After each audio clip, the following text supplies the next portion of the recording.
तो बिना एक भी पैसा खर्च किए आप अपने गार्डन से बहुत बढ़िया से फ्लावरिंग ले सकते हैं, फ्रूटिंग ले सकते हैं। और इसका बहुत सारा तरीका मैं बताने वाली हूँ, साथ में मैं प्लांट्स का भी नाम बताऊँगी। और बहुत सारे ऐसे ज़रूरी तरीके हैं, टिप्स है और ट्रिक्स है जिनसे आप प्लांट में बहुत बढ़िया फ्लावरिंग फ्रूटिंग ले सकते हैं। और आपके प्लांट में फूलों की, सब्जियों की कोई भी कमी नहीं होगी, हमेशा फूल फलों से भरा रहेगा। और इसके लिए ये वीडियो पूरा देखिए।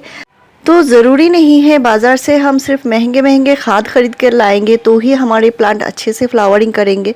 और ये मैं आज बताऊंगी आप क्या क्या काम कर सकते हैं और कौन कौन से ऐसे प्लांट लगा सकते हैं जिनको एक भी खाद पैसे की देने की ज़रूरत नहीं पड़ेगी।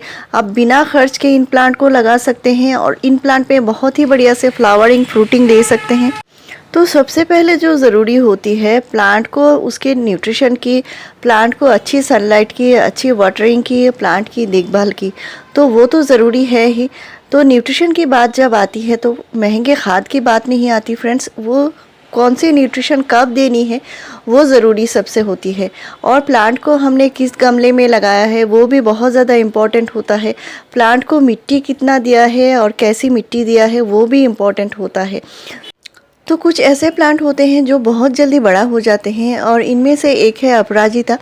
अपराजिता के लिए फ्रेंड्स आपको जो पॉट लेनी है कम से कम पहले लगानी है तो 10 इंच का पॉट लीजिए। इस तरह आप देसी गुड़हल देख सकते हैं, बहुत जल्दी बड़ा हो जाता है। और इन देसी गुड़हल में भी कई सारे वैरायटीज़ होते हैं जो बहुत जल्दी बड़े हो जाते हैं, फैल जाते हैं, तो उनके लिए आप बड़े साइज़ का पॉट लीजिए। और आगे मैं बताऊंगी आपने अगर बड़ा पॉट लिया है तो उसको भरेंगे कैसे। तो ज़्यादा बड़ा पॉट है तो मिट्टी ज़्यादा लगेगी, तो ऐसी बात नहीं है। मैं आपको ऐसे कुछ ट्रिक्स और टिप्स बताऊंगी जिनसे आप प्लांट पे फ्लावरिंग भी ले सकते हैं, प्लांट की ग्रोथ भी ले सकते हैं, प्लांट को हेल्दी बना सकते हैं। तो आपके पास अगर मोगरा का प्लांट है, चांदनी का प्लांट है, चंपा का प्लांट है, अलामंडा का प्लांट है, तो इस तरह के प्लांट को आप इसी तरीके से लगा सकते हैं।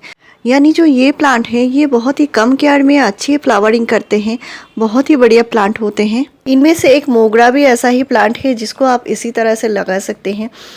जो हमारे अभी जो टाइम है गेंदे लगाने का टाइम है, गेंदा भी लगा सकते हैं, अलामंडा भी लगा सकते हैं, और हमारे जो देसी जो विंका आते हैं देसी विंका भी लगा सकते हैं।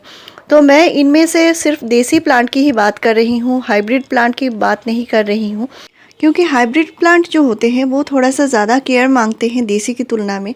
और हाइब्रिड प्लांट जो होते हैं वो थोड़ा कॉस्टली भी आते हैं। तो ये जो तरीका बताऊंगी इनमें आपको प्लांट को खुली जगह पर रखना है, अच्छी सनलाइट देना है।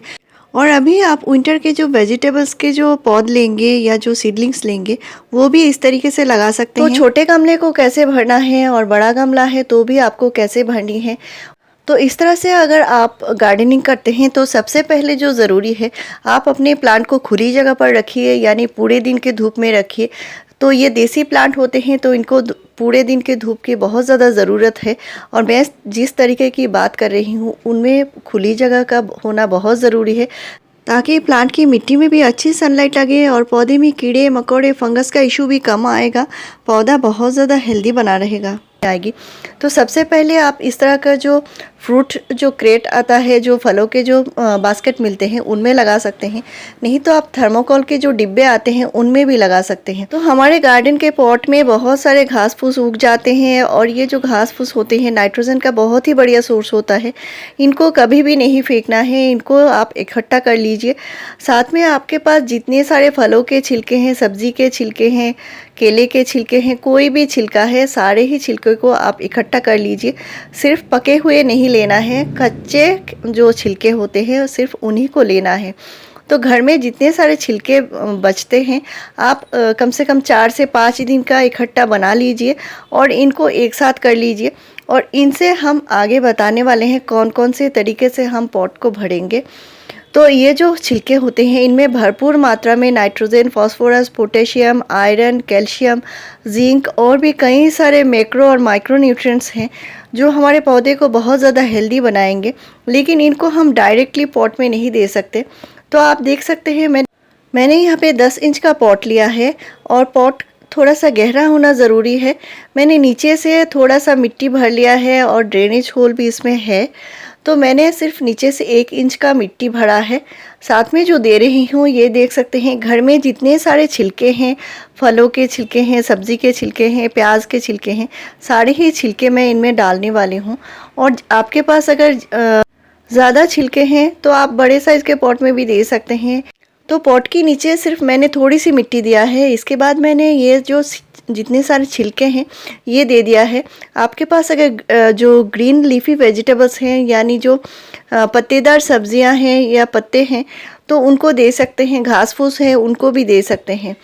इसके बाद आपको मिट्टी की लेयरिंग करनी है, और जितना मिट्टी देना है वो है आपको कम से कम 4 से 5 इंच तक मिट्टी भरनी है, यानी मिट्टी से ये पूरा कवर हो जाए और जो भी प्लांट लगाते हैं उसके रूट के टच में ना आए। तो आपको ये बात ध्यान रखनी है, तो आपका प्लांट कभी भी ख़राब नहीं होगा। और ये जो जितने सारे छिलके दिए हैं बहुत जल्दी ये डिकम्पोज हो जाते हैं, क्योंकि हम पॉट में पानी भी डालते रहते हैं। तो यहाँ पे मैंने जो पौधा लिया है ये कोलियस का पौधा है, और मैं गेंदे का जो पौधा है वो ले रही हूँ। तो छोटा सा प्लांट लिया है क्योंकि मैंने पॉट छोटा सा ही लिया है। अगर आप बड़े से क्रेट में लगाते हैं या जो थर्मोकोल के डिब्बे में लगाते हैं तो आप बड़े प्लांट को भी लगा सकते हैं, लेकिन उस टाइम आपको मिट्टी और भी थोड़ा सा ज़्यादा करके देना पड़ेगा। यानी जो मिट्टी की लेयरिंग है आपको 5 से 8 इंच तक मिट्टी की लेयर भरनी होंगी। इसके बाद ही आप पॉट में प्लांट लगाएंगे, और फिर से मिट्टी से कवर करना है प्लांट की जो रूट है उनको। तो मैंने यहाँ पे जो प्लांट दिया है छोटा सा प्लांट है, आप किसी भी पौध लगा सकते हैं।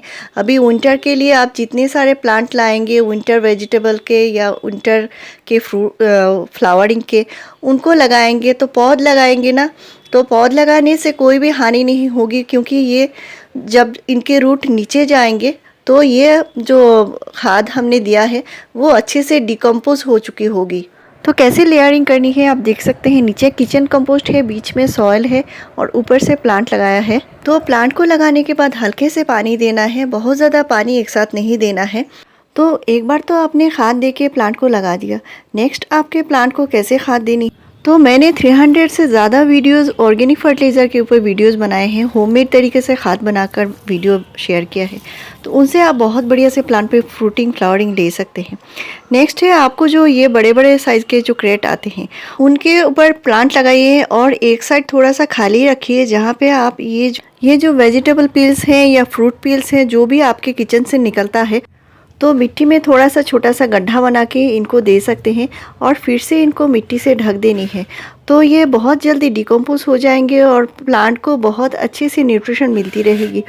तो मैं जो ये चीज़ बता रही हूँ इनमें से बहुत सारे ऐसे चीज़ हैं जैसे ग्रीन लीफी वेजिटेबल्स होते हैं, जो पत्तेदार सब्जी होते हैं, या जो गार्डन में घास फूस उगे होते हैं, एक्स्ट्रा पत्ते होते हैं, इनको मिट्टी के नीचे दबानी है, मिट्टी के ऊपर नहीं रखना है, और इससे ये बहुत जल्दी डिकम्पोज हो जाएंगे। तो मेरे जितने सारे देसी प्लांट के जो क्रेट लगाए हैं मैंने, उनमें सारे ही ऐसे ही फर्टिलाइज़र मैं देती हूँ। तो इस तरह के न्यूट्रिशन से आप प्लांट को हेल्दी बना सकते हैं। और जो प्याज के छिलके होते हैं, बनाना के पील्स होते हैं, इन पर तो मैंने पहले से भी वीडियो शेयर करके रखा है। इनसे भी आप बहुत बढ़िया से प्लांट पे फ्लावरिंग फ्रूटिंग ले सकते हैं। तो ऐसे ही इन्फॉर्मेटिव वीडियोज़ के लिए मेरे चैनल को ज़रूर सब्सक्राइब कीजिए, लाइक शेयर और कॉमेंट कीजिए। वीडियो पूरा देखने के लिए थैंक यू।